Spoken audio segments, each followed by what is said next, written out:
भारतीय सेना ने रविवार को प्रेस कॉन्फ्रेंस कर ऑपरेशन सिंदूर के बारे में विस्तार से जानकारी साझा की।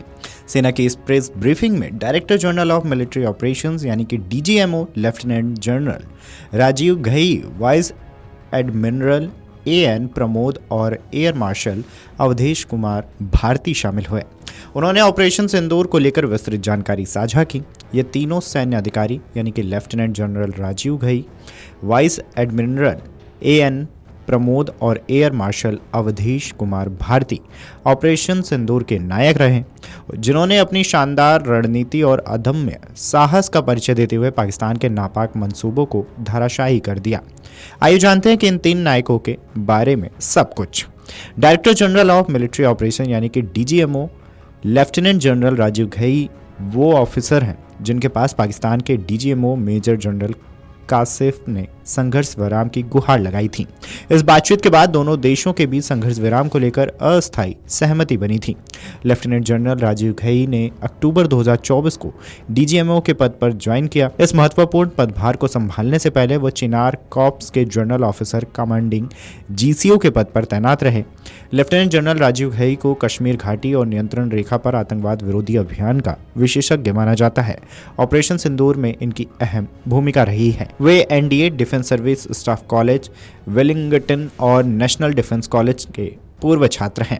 अपनी वर्तमान भूमिका से पहले उन्होंने कई प्रमुख पदों पर कार्य किया है, जिनमें एयर ऑफिसर कमांडिंग एडवांस मुख्यालय, ईएसी एयर स्टाफ ऑपरेशन के सहायक प्रमुख और सीएससी के वरिष्ठ एयर स्टाफ ऑफिसर शामिल हैं।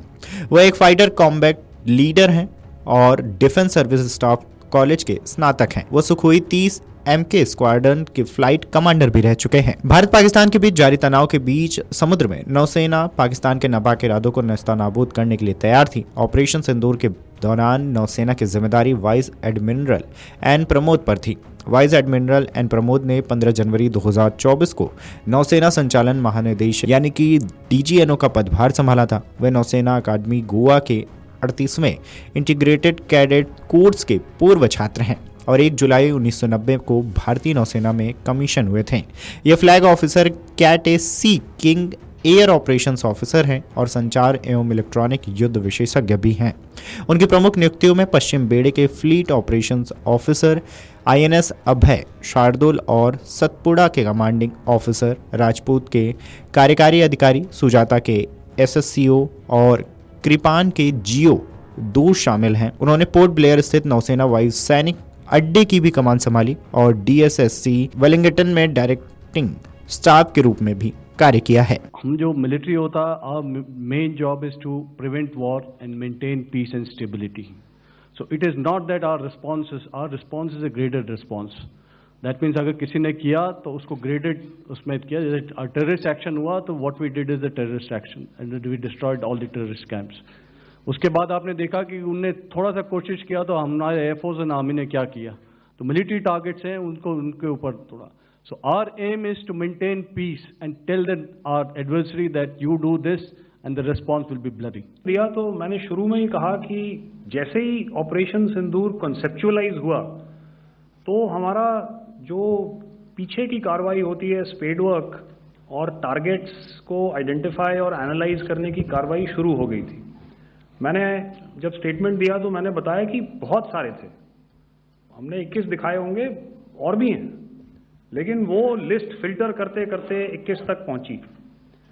अब क्या आगे एंगेज किए जाएंगे? अगर ज़रूरत पड़ेगी तो ज़रूर एंगेज किए जाएंगे, लेकिन मैंने बताया कि इस समय जो इंट एजेंसीज ने हमें बताया कि फलाने कैंप में प्रेजेंस है, हमने उनको एंगेज किया। कुछ नाम मैंने लिए, कुछ नाम अभी पुख्ता किए जा रहे हैं। मैंने आपको बताया कि जो इंट एजेंसीज ने अभी तक असेसमेंट किया है उसमें उन्होंने कहा है कि तकरीबन 100 से ज़्यादा मारे गए हैं।